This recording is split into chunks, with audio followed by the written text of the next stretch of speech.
83वें दिन भी नहीं थमा जेके फैक्ट्री कर्मचारियों का धरना। सरकार पर शोषण के गंभीर आरोप। कोटा के जेके फैक्ट्री के कर्मचारियों का धरना प्रदर्शन रविवार को 83वें दिन भी जारी रहा। प्रदर्शनकारी कर्मचारियों ने साफ कहा कि जब तक उनकी मांगे पूरी नहीं होती धरना जारी रहेगा।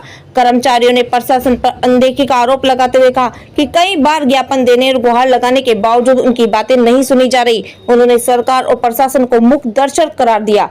प्रदर्शनकारियों ने भारतीय जनता पार्टी भाजपा सरकार पर मजदूर विरोधी रवैया अपनाने का आरोप लगाते हुए कहा कि ये सरकार मजदूरों का नहीं पूंजीपतियों का साथ देती है। धरना स्थल पर मजदूरों का गुस्सा साफ दिखाई दे रहा है और वे चेतावनी दे रहे हैं कि यदि जल्द समाधान नहीं निकला तो आंदोलन और उग्र रूप ले सकता है। कर्मचारियों की मांगे पूरी करो, पूरी करो, पूरी करो। जिंदाबाद, जिंदाबाद, जिंदाबाद। लाल लाल लहराएगा, इंकलाब आएगा। लाल लाल लहराएगा, इंकलाब आएगा।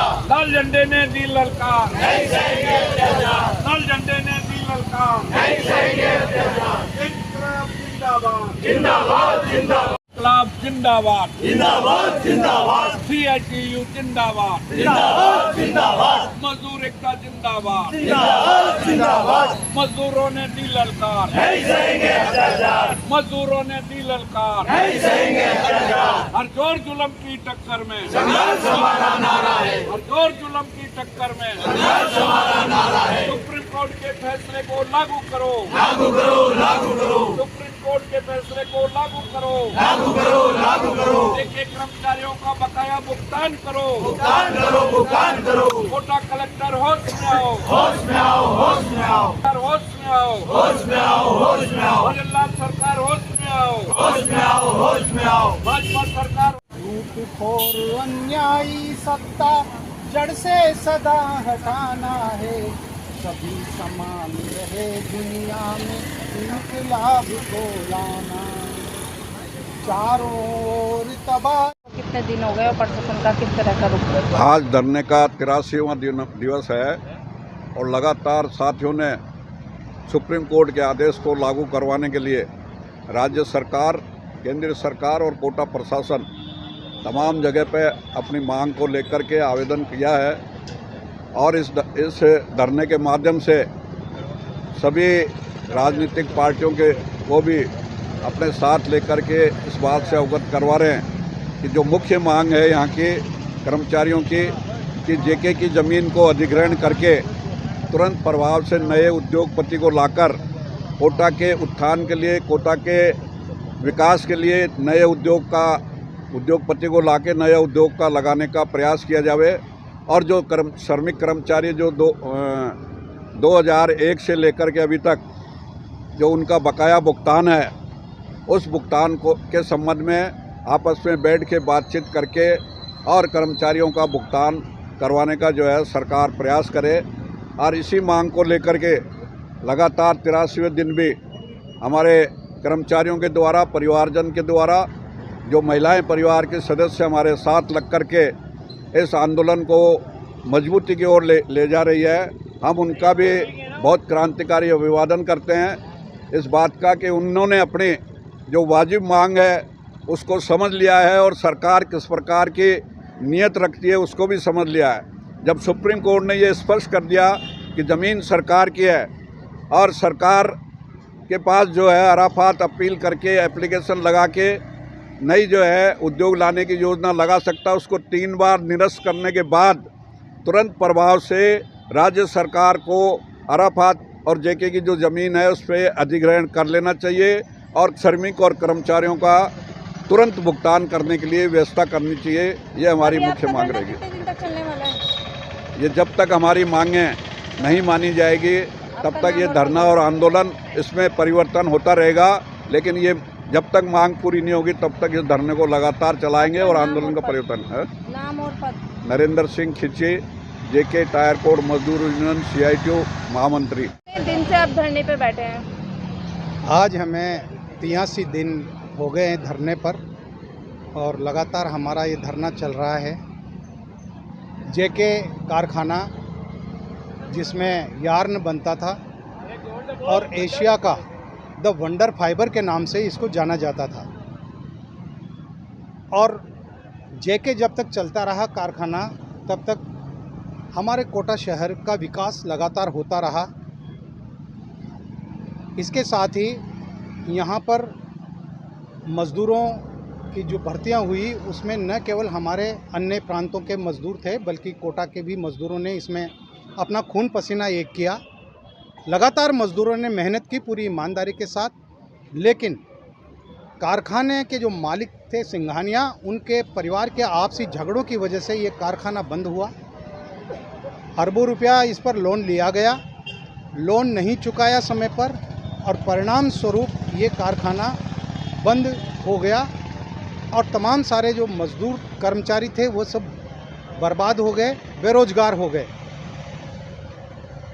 11 सितंबर 1997 को जब कारखाना बंद हुआ उसके बाद मज़दूरों ने बेतहाशा दुख भोगा है, दुख झेला है, तकलीफ़ें उठाई है और लगातार यूनियन के द्वारा तमाम सारे कोर्ट्स में निचली अदालतों से लेकर सुप्रीम कोर्ट तक जो है लड़ाई लड़ी है मज़दूरों के हकों की, मज़दूरों के अधिकारों की, और 27 साल बाद जो है मज़दूर अपनी लड़ाई को जीता है। तो सुप्रीम कोर्ट का जो फैसला है उसके मुताबिक राज्य सरकार को 250 करोड़ रुपए का भुगतान तमाम सारे मज़दूरों और कर्मचारियों को करना है। इसके लिए राज्य सरकार जेके की जो ज़मीन है उसको अधिग्रहण करे और मज़दूरों का भुगतान करे, या तो कोई नया प्रमोटर लाए या फिर इस ज़मीन को अपने अधिकार में लेकर के। क्या कहना है, आप इतने दिन से धरने पर बैठे हैं, आप ये बताइए। हम इतने दिन से धरने पर बैठे हैं तो हमारा कहना ये है कि जब हम सुप्रीम कोर्ट से जीत गए। नहीं, प्रशासन का क्या कहना है? प्रशासन तो जो है मूक दर्शक बना हुआ है, प्रशासन के हाथ में कुछ भी नहीं है। प्रशासन तो जिस पार्टी की सत्ता होती है उसी पार्टी का वो जो है चाटुकार होता है और उसी के पक्ष में बात करता है। वो प्रशासन आम मजदूरों का, गरीबों का कब हुआ? आज तक नहीं हुआ इस प्रजातांत्रिक व्यवस्था में, है ना। तो प्रजातंत्र तो उस सरकार की ही चाटुकारिता करता है, तो प्रशासन से तो हमें कोई उम्मीद ही नहीं। हाँ, प्रशासन इतना जरूर करता है कि रोजाना की हमारी जो यहाँ की जो न्यूज़ है धरने की उसको ऊपर तक पहुँचा देता है, सेक्रेटरीट तक पहुँचा देता है, सरकार तक। इसके अलावा प्रशासन और कुछ नहीं कर रहा। जो भी करना होगा वो तो राज्य सरकार करेगी, और राज्य सरकार जो है वो भाजपा की है। भाजपा मजदूर विरोधी सरकार है, चाहे वो राजस्थान में हो चाहे वो केंद्र में हो। और मजदूर विरोधी कानूनों के खिलाफ 20 मई को पूरे हिंदुस्तान के अंदर बीएमएस को छोड़ करके तमाम जितनी भी ट्रेड यूनियन है वो एक मंच पर आकर के और जो है हड़ताल कर रही है। एक बहुत बड़ा आंदोलन 20 मई को होने जा रहा है। तो इन जन विरोधी और मजदूर विरोधी सरकारों से हम अपेक्षा नहीं कर सकते कि ये हमारे हित की बात करेगी। ऐसी स्थिति में मजदूरों के पास में संघर्ष करने के अलावा कोई रास्ता है ही नहीं। और हमारा नाम और पद बताइए सर। मेरा नाम मदन मोहन शर्मा, मैं जनवादी लेखक संघ का राज्य कमेटी का सदस्य हूँ। बताइए, धरने के आज कौन सा दिन है और प्रशासन का किस तरह का रुख आपकी प्रति है? हमारे धरने का आज 83वां दिन है।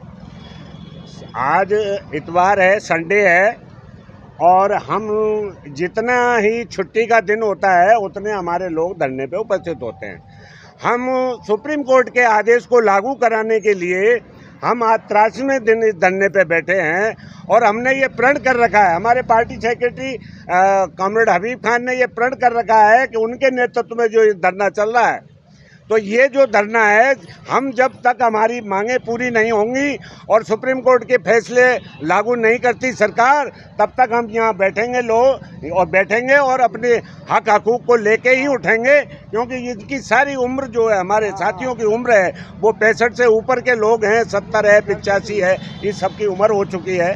और हमारे जो नेता हैं बीजेपी के, ये कोटा के, वो कतई हमारी तरफ ध्यान नहीं दे रहे हैं। हम चाहते हैं कि सरकार इन पे, मजदूरों पर जो आज 3 महीने होने जा रहे हैं, इस पर ध्यान दे और सुप्रीम कोर्ट के फैसलों को लागू करे, और ये अराफात को यहाँ से भगाए और उसको जेल भिजवाए, क्योंकि उसने चोरी की है, मशीनों को ले गया है, 800 करोड़ की मशीनों को चुरा के ले गया है, और मजदूरों को अब तक कुछ दिया नहीं है उसने। हम चाहते हैं कि वो जल्दी सरकार उस पर सुने और मजदूरों की कार्रवाई करे और उनका वेतन दे। आपका नाम और पद बताओ। अशोक सिंह, सरपंच सोगरिया और टायरकोट महामंत्री। प्रशासन का किस तरह का रुख है आपके धरने को लेकर? प्रशासन क्या है कि प्रशासन जो है राज्य सरकार का गुलाम है। जो कलेक्टर यहाँ पर बैठा हुआ है, आज हमारे धरने को 83 दिन हो गए यहाँ पर बैठे हुए, इस आंदोलन को चलते हुए। हमारे साथियों ने कई बार जो है कलेक्टर साहब को ज्ञापन दिए हैं इस आंदोलन के माध्यम से, कई बार उनसे बात करने की कोशिश की है, मगर नहीं उसने कोई जवाब दिया है बातचीत करने का, ना हमें बुलाया है। तो प्रशासन कुल मिलाकर के जो है भारतीय जनता पार्टी की जो सरकार है राजस्थान के अंदर भजन लाल की, उसका गुलाम है और जो है वो जो कहेंगे वही जो है बात को ये कहेगा। इसके हाथ में कुछ भी नहीं है। अगर इसके हाथ में होता, ये गुलाम नहीं होता और ऑन डिपेंड काम करता अपनी पोस्ट के अनुसार, तो ये ज़रूर जो है 83 दिन होने के बाद जो है आज तक इसने जो है किसी भी हमारे जो नेतृत्वकारी साथी हैं धरने के, उनको किसी को नहीं बुलाया। हमारा मानना है इसको बुलाना चाहिए था और हमारे साथियों से बात करना चाहिए था कि भाई जो आप इस आंदोलन को लड़ रहे हैं, ये लड़ाई लड़ रहे हैं, इसकी जो है ना इस तरह की रिपोर्टिंग मैंने की है और राज्य सरकार से इस तरह का मैसेज आया है। ऐसा कुछ जो है कलेक्टर की तरफ से हमारे पॉजिटिव नहीं रहा हमारे प्रति। आपका नाम और पद बताइए। मेरा नाम Kalicharan Soni, JK Padam synthetics union C2 general secretary, joint secretary.